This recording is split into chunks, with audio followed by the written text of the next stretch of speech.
en 2018 sur les championnats du monde d'apnée, sur la discipline du statique, et elle est actuellement la détentrice du record de France. Elle a gagné tous les championnats de France l'année dernière. Merci.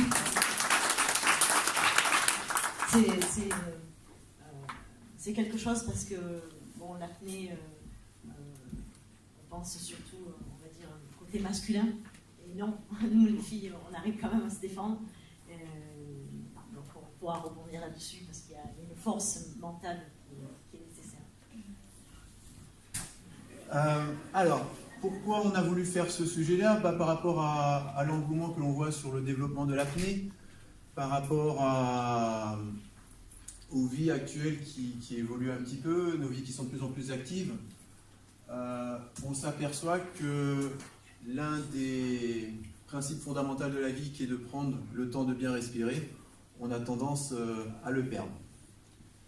L'apnée, ça va être la discipline qui va nous permettre de nous apprendre à bien ventiler, se relâcher, se recentrer sur soi et ses sensations. Voilà, donc tout au long de cette conférence, on va vous expliquer les différentes techniques que l'on peut utiliser pour le développement, pour harmoniser le corps, l'esprit, grâce à cette discipline qu'est l'apnée. Oui, parce que c'est vraiment une discipline qui nécessite le respect de son corps et de son mental. Je dirais qu'on ne peut pas tricher parce que si on triche à un moment donné, on est mort. On n'est pas des poissons, on peut être très à l'aise dans l'eau. On vient effectivement d'un milieu aquatique à l'origine et on n'a plus les branchies, on a des poumons et par ailleurs on peut être très très bien dans l'eau et on peut se soigner de pas mal de choses. Mais avant tout, le respect de soi est essentiel. Alors on va se poser d'abord une première question. L'apnée, c'est quoi? J'ai d'y penser déjà un petit moment. Je vais vous mettre quelques images pour illustrer différentes disciplines d'apnée. Effectivement, vous connaissez le statique, l'épreuve préférée de Béatrice. Je dors pas mal. On a le dynamique, où on essaie de faire la plus grande distance possible. On va voir l'apnée verticale. On va voir aussi la chasse sous-marine qui utilise l'apnée, bien sûr. Et donc on repose la question, l'apnée, c'est quoi? Est-ce que l'apnée, c'est retenir sa respiration? Pas que. Et effectivement, j'aime pas trop ça. L'apnée, c'est surtout, c'est apprendre à bien respirer. C'est vraiment là-dessus que l'on va travailler, effectivement vital, que l'on peut contrôler. Si j'arrête mon système respiratoire, complètement, en 5 minutes, je suis mort. Et pourtant, c'est un système qu'on a le droit de contrôler. C'est ça qui est intéressant. Et le contrôle de la ventilation, ça permet de prendre en main notre santé d'un point de vue physique, psychique et émotionnel. C'est ce qu'on va vous expliquer.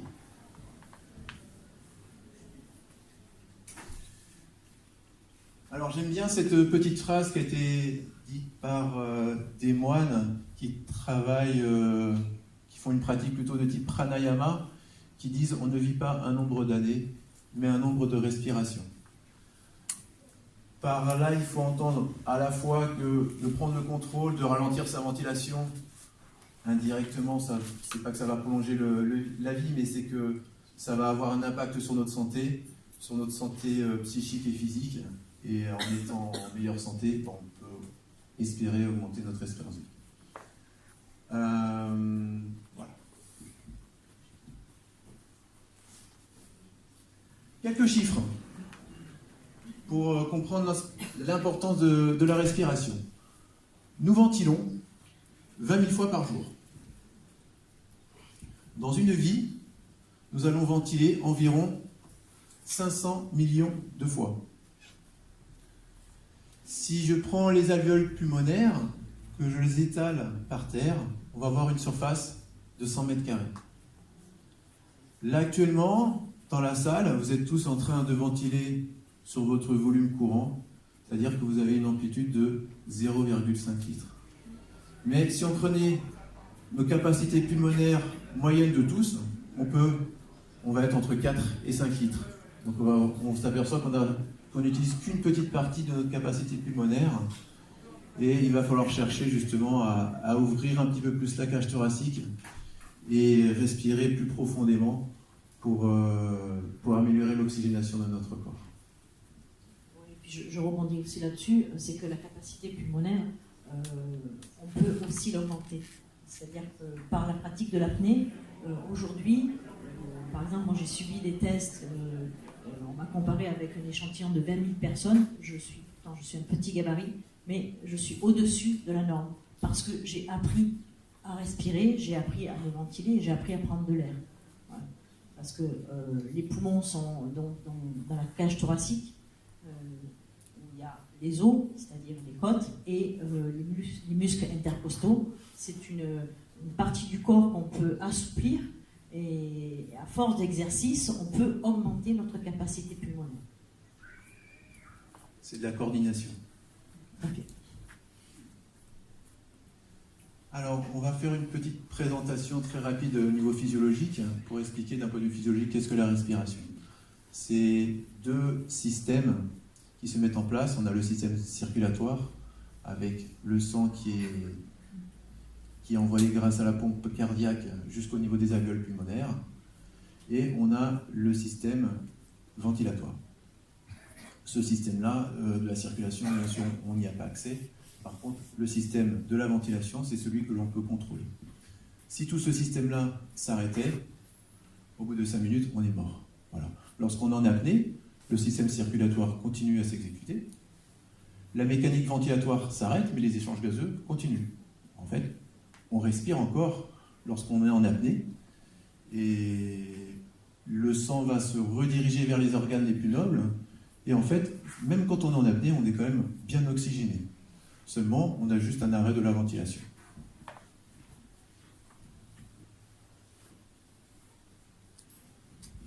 Alors, voici une cage thoracique avec ses muscles. Pour arriver à bien ventiler, puisque ça va être notre objectif, arriver à se rééduquer, pour avoir une bonne ventilation, il faut visualiser un petit peu comment sont placés les muscles de la ventilation. Le muscle le plus important, sur lequel il faut essayer d'avoir bien conscience, c'est le diaphragme. Le diaphragme, il est accroché sur les côtes du bas, et il est relié sur la colonne vertébrale. Ce diaphragme, c'est vraiment le muscle le plus important, parce que dans sa mécanique, il va monter et descendre, et il va falloir faire en sorte, surtout pour nous apnéistes, qu'il ait un maximum d'amplitude. Lorsque ce diaphragme est au repos, il est remonté vers le haut. D'accord ? Là, on est en phase poumon vide. Le diaphragme, il est comme ça, il est remonté vers le haut.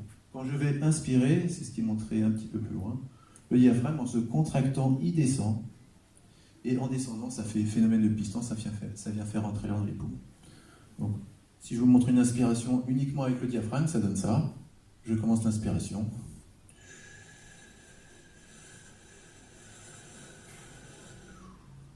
Et là, j'ai un gros ventre. C'est pas très esthétique.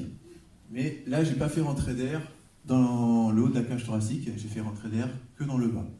Ça va être vraiment essentiel dans nos ventilations, dans nos préparations, de faire rentrer l'air dans le bas des poumons, puisqu'il y a énormément de place.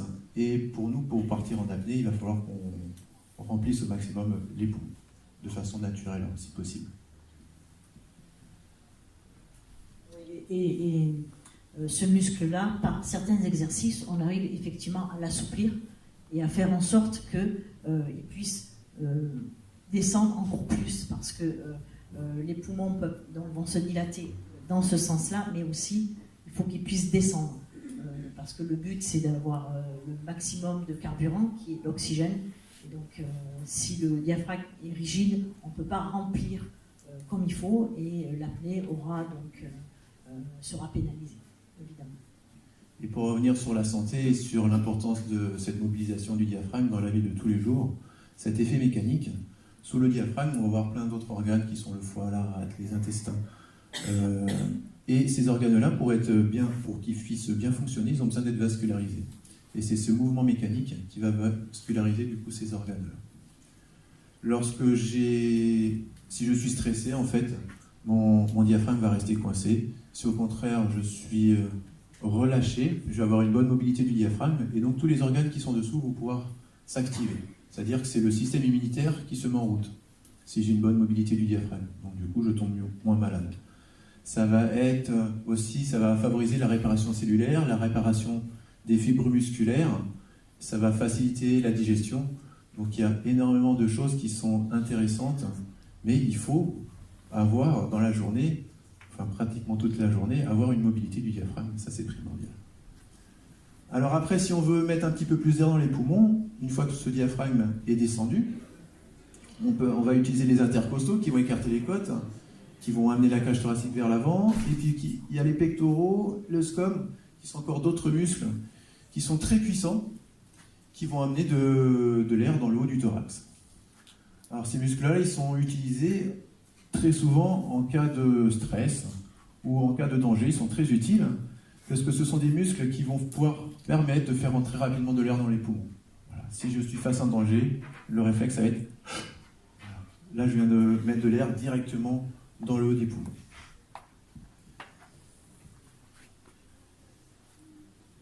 Et c'est ce qui peut se passer dans cette situation-là.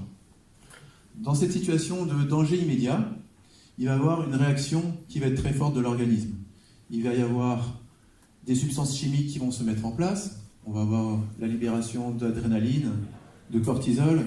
On va avoir une dilatation des vaisseaux qui va s'effectuer pour que l'oxygène puisse passer rapidement vers les muscles. On va avoir une augmentation du rythme cardiaque et on va avoir une augmentation également de la ventilation. Et dans ce cadre de figure-là, la ventilation sera vraiment au niveau du haut du thorax. C'est un mécanisme de défense, et heureusement qu'on l'a. La nature est très bien faite. Dans cette situation-là, on a besoin que l'organisme réponde de façon très rapide pour pouvoir nous sortir de ce danger. Seulement, voilà ce qui se passe aujourd'hui. Dans des situations où on est un petit peu surmené, eh bien, les mécanismes que je vous ai décrits précédents, ce sont les mêmes qui se mettent en place dans cette situation-là. Alors que là, il n'y a absolument pas de danger immédiat. D'accord ? La personne, elle est assise. Oui, il y a surmenage. Oui, il y a plein de petits problèmes. Oui, on est débordé. Mais ce n'est pas normal que la ventilation prenne le dessus. Donc, soit tout s'emballe, soit on décide de prendre le contrôle de cette ventilation et de rétablir le calme.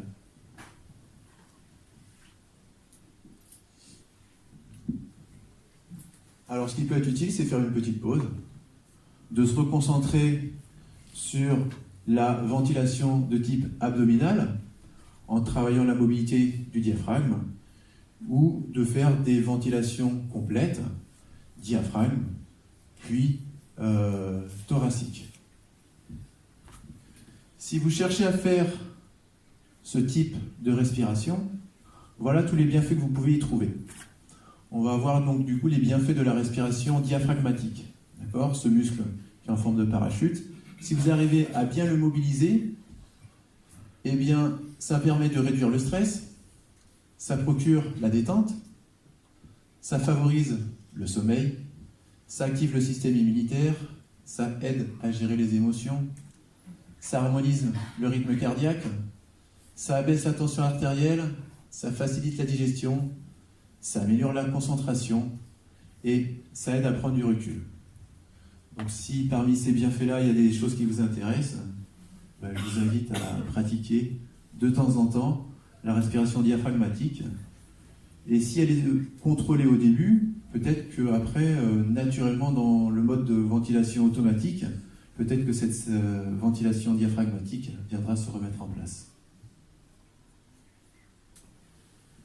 Si je veux travailler la respiration complète, ça va être intéressant. Donc la respiration complète, ça va commencer par une inspiration en contractant d'abord le diaphragme, puis le haut du thorax.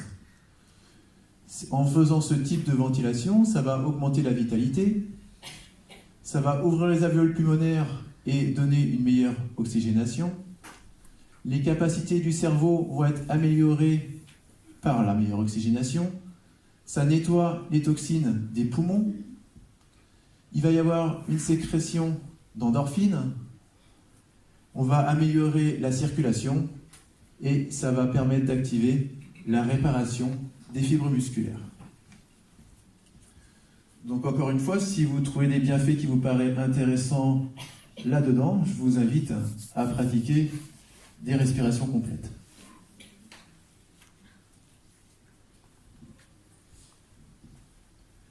Pour illustrer comment fonctionne le contrôle de la ventilation, je me suis amusé à réaliser une petite fiction. Imaginez que mon corps il est en Bluetooth et je suis jumelé avec mon smartphone. C'est une petite fiction bien sûr, mais c'est pour illustrer, vous allez comprendre. Et si je regarde mon smartphone, dans mes réglages, dans ma fiction, je vous rappelle, ne cherchez pas, vous ne l'avez pas, j'aurai un bouton dans mes réglages qui s'appellerait respiration. Et par défaut, c'est en mode automatique. Et qu'est-ce qui se passe en mode automatique? On me dit votre ventilation s'adapte automatiquement en fonction de votre activité physique. Effectivement, j'augmente l'activité physique, ça va augmenter mon rythme ventilatoire au niveau d'amplitude, et en fonction de mes émotions également. Toute la journée, la ventilation s'adapte en fonction de l'activité physique et des émotions. Si je suis en colère, si je suis surpris, si je suis triste, si je suis joyeux, si je ris, la ventilation s'adapte en permanence. Alors, on a envie d'appuyer sur ce petit bouton qui est en haut à droite pour voir qu'est-ce qu'il y a derrière. Alors, qu'est-ce qui se passe si on appuie là-dessus? On va avoir accès à des nouvelles fonctionnalités. D'un seul coup, je peux choisir, si je décide de prendre le contrôle de la ventilation, avec quel muscle je veux ventiler. Est-ce que j'utilise mon diaphragme? Est-ce que j'utilise d'autres muscles? Est-ce que je ventile par le nez? Est-ce que je ventile par la bouche? D'un seul coup, on a le choix. On peut faire donc ce choix-là. On peut travailler sur l'amplitude, plutôt que de rester sur mon petit volume courant et que j'ai les alvéoles du haut qui restent fermées, on peut choisir de les ouvrir, d'augmenter l'amplitude. On peut jouer sur la fréquence. Si je joue sur la fréquence, le but, si je veux chercher plutôt une situation qui va m'apaiser, je vais ralentir la fréquence. Et on peut jouer sur plein de formes également. Alors, allez, on va cliquer sur forme. Vous verriez qu'est-ce que l'on peut faire là-dedans. Voici plein de façons différentes de respirer. C'est pour ça que ce qui est intéressant, c'est lorsqu'on travaille l'apnée et lorsqu'on travaille des exercices d'apnée, tous les exercices de préparation à l'apnée, au niveau de la quantité d'exercices, c'est presque infini. On peut commencer par la respiration simple. J'inspire, j'expire. J'inspire, j'expire. Bon, ça c'est assez banal. On va faire quelque chose d'un peu plus technique. On va modifier un petit peu. On va allonger les temps d'expiration, par exemple. Ça, c'est une règle qu'on va souvent appliquer en apnée. Dans la préparation de la ventilation avant de partir en apnée, il y a une règle qui est assez simple, qui est de dire mes temps d'expiration doivent être 3 fois mes temps d'inspiration. C'est une règle qui est simple, qui est facile à mettre en place et qui marche assez bien. Qui permet de faire un petit peu baisser le rythme cardiaque. Il ne faut pas oublier que le cœur a besoin d'oxygène, est consommateur, donc au plus il va vite, au plus on part avec, on va dire, un handicap. Quand on veut se mettre en apnée, on essaie d'être le plus calme possible, et au plus le cœur va ralentir, au mieux on se sentira. Effectivement, alors on peut poser la question à Béa qui fait beaucoup de compétitions. Vous avez vu peut-être dans le passé des gens ventiler très fort pour se ventiler avant de partir en apnée. Forcément, Béa, vous parlez juste précédemment du rythme cardiaque. Si j'augmente ma ventilation, j'augmente le rythme cardiaque, j'augmente ma dilatation, et c'est absolument tout le contraire que l'on cherche d'un point de vue physiologique en apnée. Donc c'est une méthode qui est dangereuse, bien sûr, il faut le rappeler quand même, l'hyperventilation est une méthode dangereuse, et d'un point de vue physiologique, même si elle retarde l'envie de respirer, elle ne nous met pas dans des conditions favorables pendant notre apnée. Parce que tout simplement, heureusement le cerveau est quand même intelligent, on a un petit peu des fusibles. Notre chimie sanguine, donc les gaz se modifient au temps de l'apnée, c'est-à-dire qu'on part avec un certain volume d'O2 et au fur et à mesure du temps, ce volume va diminuer et le CO2 va augmenter. Et par l'hyperventilation, en fait, on fait chuter ce taux de CO2, et c'est le taux de CO2 qui envoie l'information au cerveau quand il faut que maintenant il faut respirer. Alors si on a hyperventilé, ce taux est anormalement bas, et quand le cerveau reçoit l'information, il ne reçoit pas dans les temps, on va dire, raisonnables, et très souvent c'est la syncope. Il ne faut pas penser j'hyperventile, donc je pars avec un volume d'oxygène plus important. Non, pas du tout. Le volume d'O2 ne sera pas plus important. Par contre, on aura fait chuter ce fameux CO2 qui est un petit peu garant, qui va envoyer la bonne information au bon moment au cerveau. Donc, très très attention. Honnêtement, moi j'ai testé, parce que j'aime bien tester beaucoup de méthodes pour voir un petit peu ce que ça donne et pour pouvoir en parler. Eh bien, on est super bien pendant X temps, et puis tout d'un coup, c'est panique à bord. On n'arrive plus à contrôler quoi que ce soit. Alors, quand on est un sujet un peu entraîné, on arrive à gérer la faim et à sortir quand il faut, mais pas toujours quand même. Par contre, quand on n'a pas du tout l'habitude de ça, je vous garantis que c'est la syncope assurée. Alors, je vais rebondir de suite là-dessus. L'apnée, c'est jamais seul. C'est toujours à deux, que ce soit en piscine, que ce soit en mer, parce que de toute manière, le jour où ça arrive, si on est seul, on est juste mort. Et je pense que la vie ne vaut pas un poisson, ne vaut pas une descente, ne vaut pas une longueur ou un temps. Il faut vraiment être très très respectueux de ça. La clé va vraiment être là pour se préparer dans nos préparations pour l'apnée. Ça va être justement d'utiliser une ventilation qui va arriver à nous détendre profondément pour que l'organisme, pendant la phase d'apnée, puisse être le plus économe possible.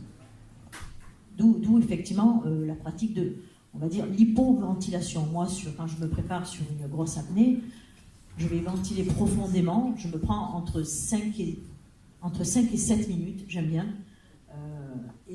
Je vais ventiler dans un premier temps assez profondément. Et puis, à peu près 2 minutes avant le départ, je vais un petit peu hypoventiler pour faire redescendre le rythme cardiaque et pour être le plus détendu et le plus relâché possible. J'ai les yeux fermés parce que je suis dans ma bulle, je sais vers où je vais, je pense à ce que je vais faire, je sais qu'à un moment donné, je vais avoir envie de respirer, c'est normal. Et quand on part déjà avec ça, c'est aussi un atout parce qu'on ne va pas le prendre dans la figure pendant l'apnée. Le cœur ne va pas s'emballer et ça va beaucoup mieux se passer. Alors si on veut revenir sur le contrôle de la ventilation, on peut quitter la ventilation qui est simple par une respiration sous forme de triangle. Dans le triangle, on va mettre une rétention qui peut être poumon plein ou poumon vide. Donc j'inspire, je peux retenir mon souffle poumon plein et j'expire. Après, la rétention, on peut la mettre à la fois en haut et en bas. Un exercice très classique, c'est la respiration carrée. On peut partir par exemple sur un carré de 5 secondes. Je peux inspirer pendant 5 secondes, bloquer poumon plein 5 secondes, expirer pendant 5 secondes et rester poumon vide pendant 5 secondes. Alors, lorsque vous allez inspirer, vous allez plutôt travailler le contrôle. Il va falloir coordonner tous les muscles de la ventilation. Donc là, on est plutôt dans le travail du contrôle. Lorsque vous allez bloquer poumon plein, on va travailler la vitalité. Toutes les alvéoles vont être ouvertes et vont pouvoir bien oxygéner l'organisme. Lorsque je vais faire des expirations, je vais travailler la détente. Et si vous arrivez à rester poumon vide, ça c'est vraiment très intéressant comme exercice. C'est peut-être un petit peu plus difficile, mais c'est vraiment très intéressant. C'est ce qui va permettre de travailler la sérénité et la confiance en soi. Donc si ces vertus vous paraissent intéressantes, le contrôle, la vitalité, la détente, la sérénité, vous faites de la respiration carrée et vous rééquilibrez un petit peu tout.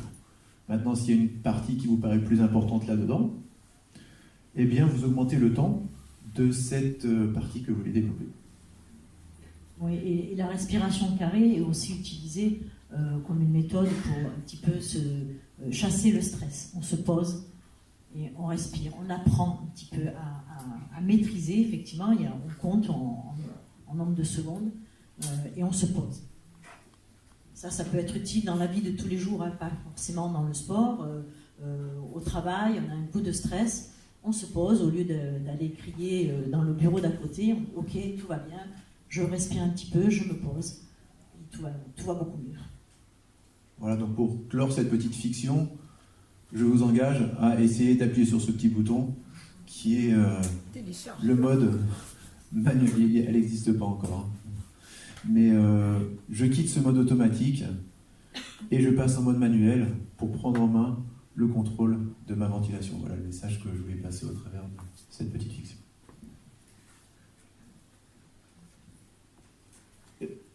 Pour finir sur la partie de la respiration, je voulais qu'on retienne cette phrase: respirer c'est vivre, bien respirer c'est bien vivre.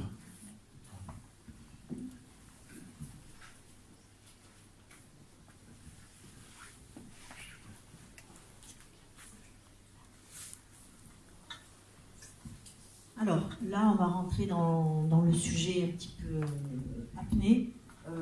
Alors, pour ma part, je pense, et j'ai compris qu'aujourd'hui, l'apnée, ça m'a apporté un certain équilibre, et puis une évasion aussi, hein, parce que bon, je suis une fille du Sud, hein, je suis née ici, et mon grand plaisir, c'est d'aller voir un petit peu les poissons l'été. Donc je m'entraîne en piscine, c'est vrai, puisque le statique, ça se pratique en piscine, mais les carreaux de la piscine, à un moment donné, c'est pas fun. Donc après l'été, c'est la récompense, je vais en mer, je vais regarder les poissons. Et là, je m'évade, et c'est un pur bonheur, parce que c'est un monde qui n'est pas du tout silencieux, on écoute les poissons.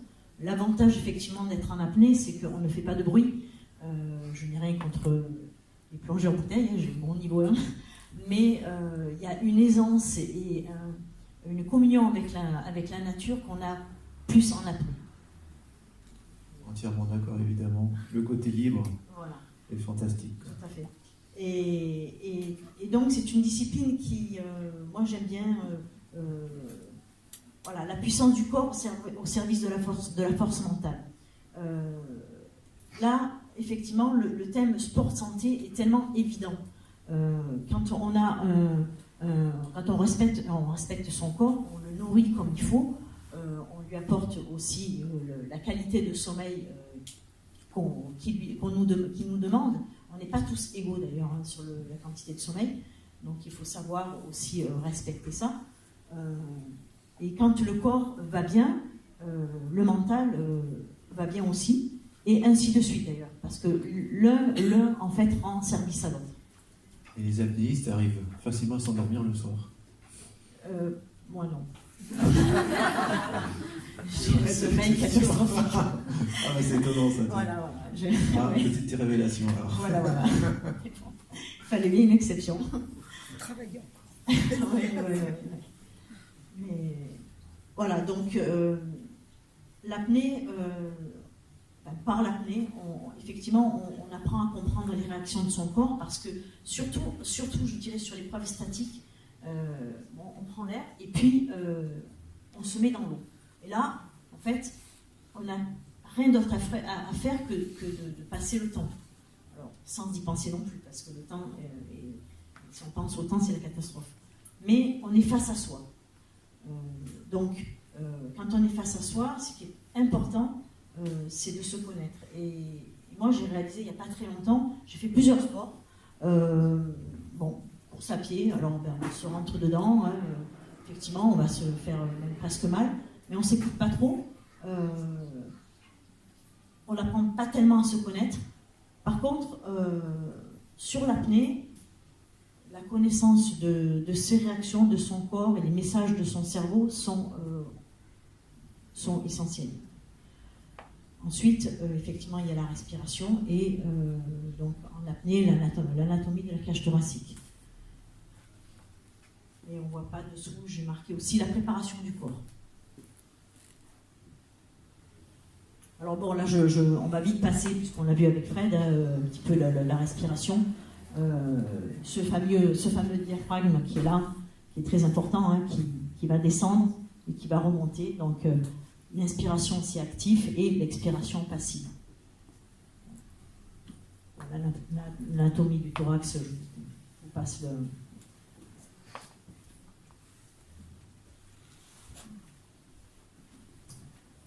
Alors, prendre conscience de sa respiration, c'est être acteur de sa vie. Effectivement, là je rejoins Fred, on prend les commandes, parce que quand on prend les commandes, on arrive quand même à gérer beaucoup mieux les émotions et tout ce qu'on peut vivre à un moment précis. Par exemple, effectivement, la gestion du stress. Aujourd'hui, au club, on est très peu de compétiteurs. On a beaucoup de personnes qui viennent parce qu'elles se sentent bien dans l'eau. Et c'est un moment où, effectivement, alors, dans la vie de tous les jours, on court toujours après le temps. Vite, il faut amener les enfants à l'école, il faut aller les récupérer, il faut arriver à l'heure au travail. On a un travail qu'il faut faire dans un temps précis, tout le temps. Bon, ça, on est tous pareils, on ne peut pas trop échapper à ce genre de... C'est la vie, on va dire, moderne.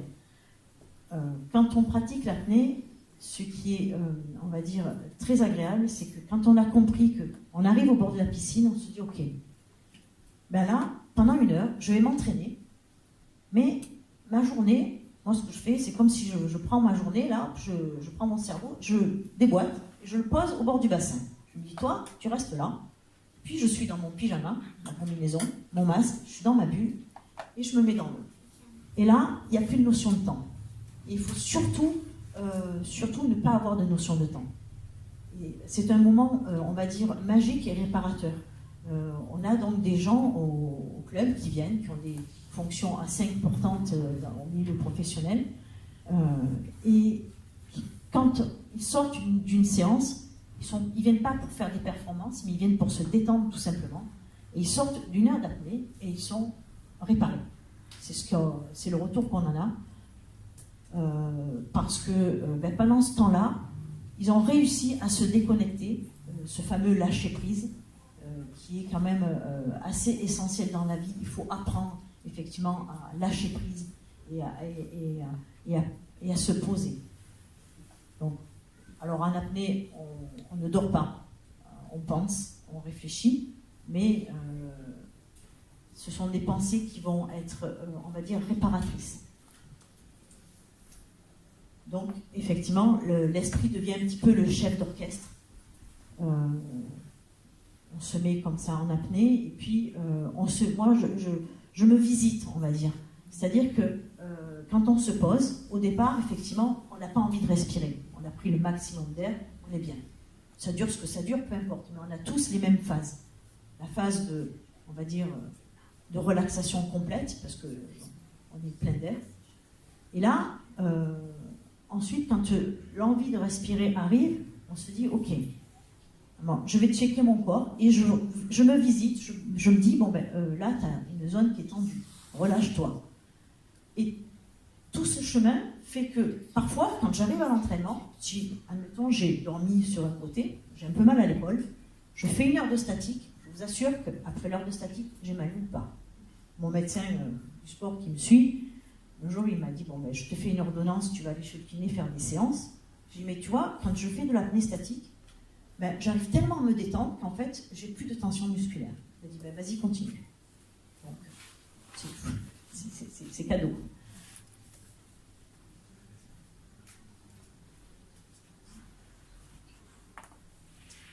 Alors, prendre soin de son corps et de son mental.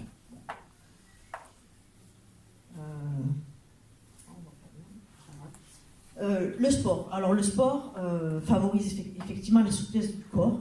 On peut parler de séances de course à pied, de vélo, de rameur, de travail cardio-musculaire, des séances de respiration, de la gestion du stress. Ça a un impact aussi sur le rythme cardiaque. On apprend à faire le vide, on apprend donc à s'écouter. Et aussi, je vais dire naturellement, par le sport, on va se nourrir mieux. Parce que si, avant de faire n'importe quel sport, on va manger, par exemple, une grosse pizza, même si on fait de la course à pied, ça va être compliqué. Alors en apnée, c'est même pas la peine. C'est pas possible. C'est pas possible. Voilà. Et puis, donc l'alimentation équilibrée devient donc une évidence, ça devient naturel. Donc, qui dit alimentation équilibrée dit effectivement donc meilleure santé. Puis, la qualité de sommeil, on se répare. Après, on a aussi des séances spécifiques pour donc habituer, on va gérer l'effort, on va gérer l'adaptation à ce fameux CO2, on va ressentir aussi en dynamique, en piscine ou en mer.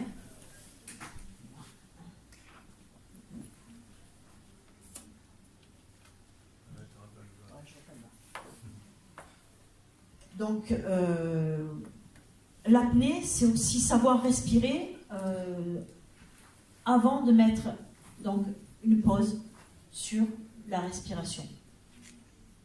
Et pendant cette pause, c'est un petit peu un moment à nous, rien qu'à nous, où on va un petit peu s'écouter, et c'est un moment de grâce. Moi, je le vis comme ça. Sinon, je ne continuerai pas. Bon, évidemment, à un moment donné, on a envie de respirer, il y a une période de lutte qu'il faut apprendre à gérer. Et là, d'où la force mentale, l'envie peut-être de se dépasser, parce que ce sont aussi des challenges. Des challenges, on en a besoin dans la vie, que ce soit par le sport ou dans la vie professionnelle. Et en pratiquant ce genre de sport, donc l'apnée, on arrive à prendre conscience de ça et à prendre le contrôle.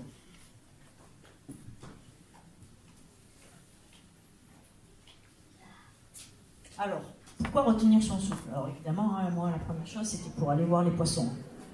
Parce que, bon. Puis pour mettre donc en pause le maître temps, après qui on court, mais alors sans cesse. Et ces facteurs de stress, on en revient dessus.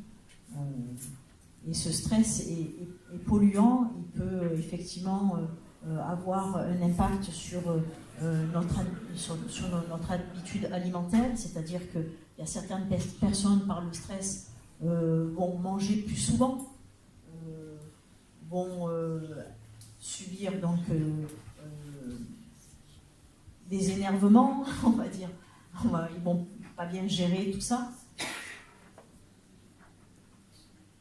Après, qu'est-ce qu'on peut dire? Voilà, le lâcher prise.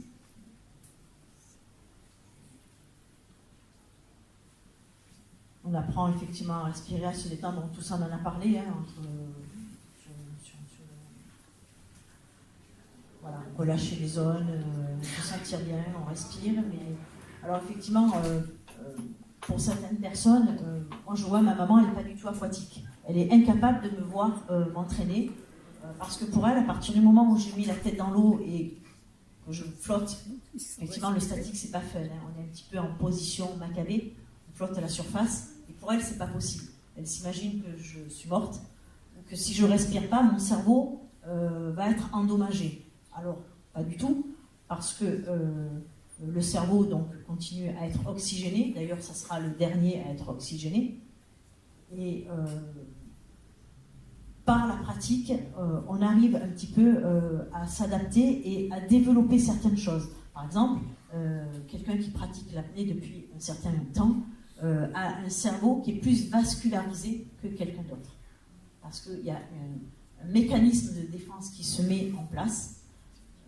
Et dans le cerveau, il y a eu des études de fait, le cerveau d'un apnéiste de certains temps, a plus de vascularisation que quelqu'un qui ne pratique pas l'apnée.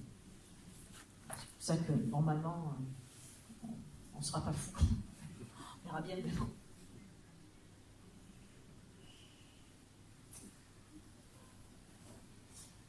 Donc, comme je disais tout à l'heure, l'apnée, c'est jamais seul. C'est un beau voyage intérieur, mais on peut le faire que si on est tranquille et donc on est accompagné, qu'il y a une sécurité. Et donc on partage ce voyage parce que si on n'a pas de binôme, c'est juste pas possible, c'est juste interdit. Il faut bien comprendre que l'importance du binôme, bien sûr, on vous l'explique pour la sécurité, mais lorsque je sais que mon binôme est efficace et que je peux lui faire confiance, je vais aller mieux dans mon apnée. Donc c'est vraiment une aide d'avoir un binôme en qui on a confiance, c'est une aide à la performance. c'est pas du tout une contrainte. Souvent, les gens voient la sécurité, la mise en place d'une sécurité comme une contrainte. Essayez de voir de l'autre côté. J'ai confiance en mon binôme. Je peux aller chercher peut-être un petit peu plus loin dans mes apnées. Et je suis en confiance parce que j'ai confiance dans mon binôme. Et ça peut être aussi intéressant pour la performance. Oui, c'est un petit peu comme un parent qui veille sur son enfant. On est dans la position enfant, on sait que la personne qui est là à côté de nous est là pour nous surveiller et veille sur nous. C'est pour ça que quand on pratique aussi l'apnée en mer, il faut être conscient de ça, c'est-à-dire que si on descend à une certaine profondeur, il ne faut pas que la personne avec qui on a choisi d'être en binôme ne puisse pas descendre à notre rencontre parce que le niveau sera différent. Il y a vraiment un respect des deux personnes. C'est vraiment le binôme, le sens binôme est très très fort. Alors bon, là c'est une photo, là c'est un entraînement en fait. C'est bon. Effectivement, on a toujours une montre dans la main. Hein. Pour ma part, j'évite au maximum de regarder le temps qui passe. Parce que le temps, quand on regarde la montre, on le prend dans la figure. C'est très... parce qu'on se dit, ouais, on imagine être, mettons, à 3 minutes, et en fait, si la montre elle dit 1 minute 30, patatrac, là, il y a le cœur qui s'emballe, c'est panique à bord.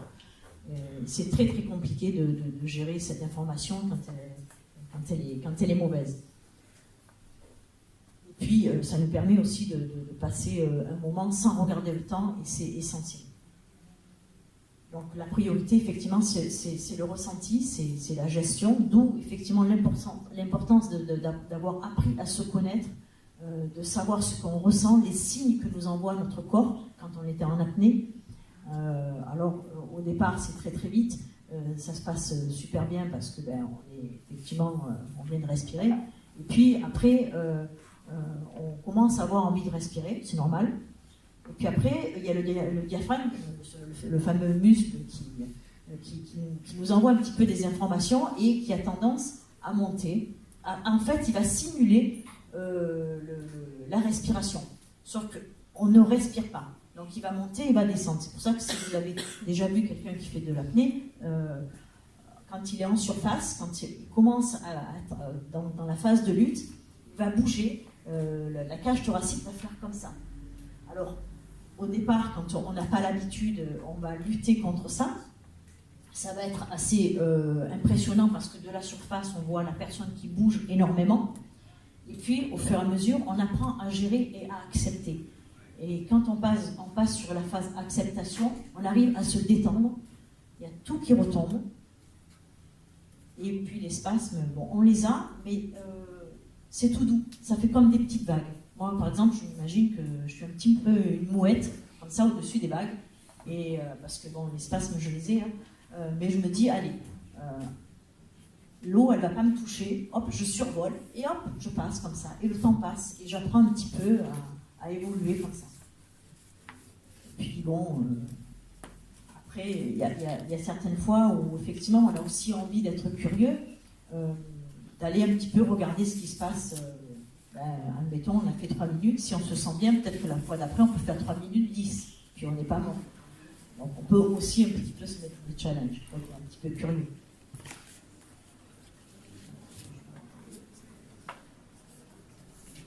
Alors, la compétition, c'est un monde très très particulier, parce que d'abord, on n'a qu'un essai, hein. On ne choisit pas quand est-ce qu'on passe, l'heure de passage est en fonction de l'annonce qu'on a fait. Et donc, d'où le titre « La force tranquille ». Il faut vraiment être dans sa bulle et être maître de soi et de ses émotions. Donc, il faut apprendre à être prêt, à avoir confiance en soi et à accepter. Mais ça, c'est quelque chose qu'on se sert dans la vie de tous les jours. Là, on parle d'apnée. Mais c'est très utile dans la vie de tous les jours d'apprendre à être prêt et d'avoir confiance en soi. Il y a, trop de personnes manquent de confiance en elles et ont tendance à se dévaloriser alors qu'elles ont plein de qualités. Il faut juste savoir les reconnaître et les mettre en évidence. Et quand on s'accepte, en fait, après on vit mieux. C'est une évidence. Bon, voilà, ça c'était le petit fun. Ok, le temps. Mais pour moi, ce qui a été le plus important ce jour-là, c'était sur les championnats d'Europe, donc en équipe de France. Ça a été une apnée qui a été très très douce. Totale maîtrise et pas de douleur. Et c'est comme ça que je conçois l'apnée. C'est pas toujours évident, mais ce qu'on transmet nous au club, c'est de l'apnée plaisir. Cette notion de plaisir est essentielle pour durer, et je dirais même dans tous les sports de toute manière. Parce que quand on se fait trop mal, à un moment donné, c'est pour ça que les sportifs de haut niveau ne sont pas sportifs de haut niveau jusqu'à l'âge de 60 ans, c'est pas possible. À un moment donné, le cerveau dit stop. Le physique aussi d'ailleurs. Pour l'apnée, on arrive à être performant. Oui, alors je n'ai plus 20 ans. Je dis pas ça pour toi. Non, c'est évident. Non, l'avantage effectivement de l'âge en apnée, alors en apnée statique, parce qu'en dynamique monopalme ou bipalme, ça demande des entraînements un peu plus physiques. Donc quand on a plus 20 ans, le temps on va dire de récupération est plus long. Mais en apnée statique, d'être un petit peu doyen, on va dire, l'avantage de sagesse. Voilà, l'avantage c'est effectivement la maturité et la sagesse.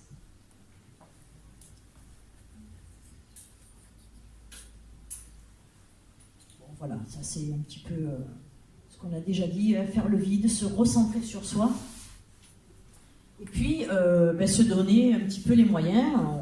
On se fixe des objectifs, même dans la vie, un challenge professionnel, un challenge familial. Mais il faut, on prend vraiment, on se prend en main, on prend les commandes de la machine humaine, et on y va.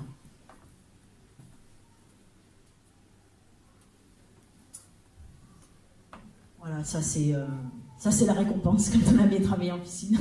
Et puis bon, on habite quand même des belles régions, donc c'est juste magique. Ne serait-ce de se poser, peu importe le temps. Mais je vous assure que quand on est comme ça posé et qu'on contemple les fonds marins, on se dit la nature est belle, qu'il faut la préserver, il faut rebondir là-dessus, parce que malheureusement, quand on se balade en mer, on ne voit pas forcément que des poissons. C'est bien triste.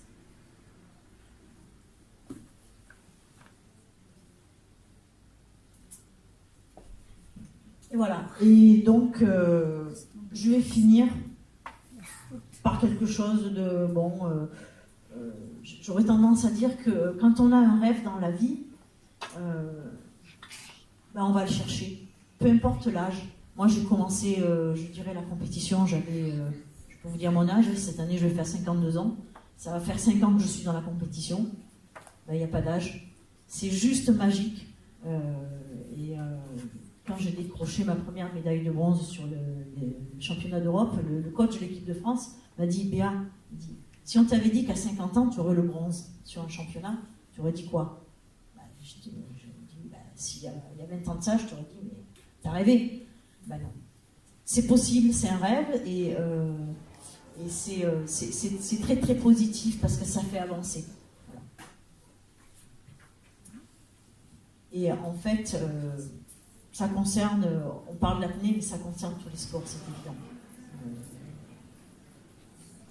Oui, voilà, bon, juste pour conclure, effectivement, le sport, on sait que c'est bon pour la santé, ça c'est évident, le travail musculaire, le travail sur les articulations, mais c'est vraiment le contrôle de la ventilation qui est ajouté à notre sport qui est l'apnée, qui amène encore autre chose au niveau du travail, sur notre physique, sur nos mentales.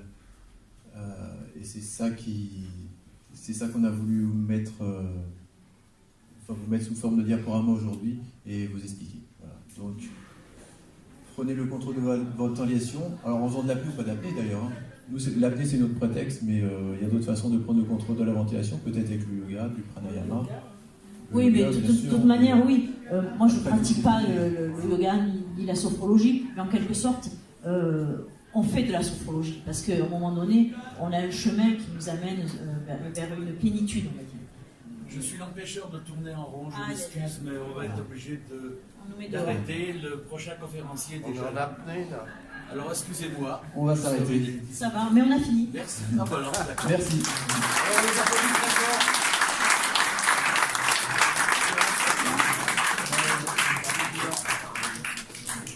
Alors si vous voulez continuer à discuter, je vous invite à aller. Allez, on vous attend à la sortie alors, si vous voulez nous poser des questions.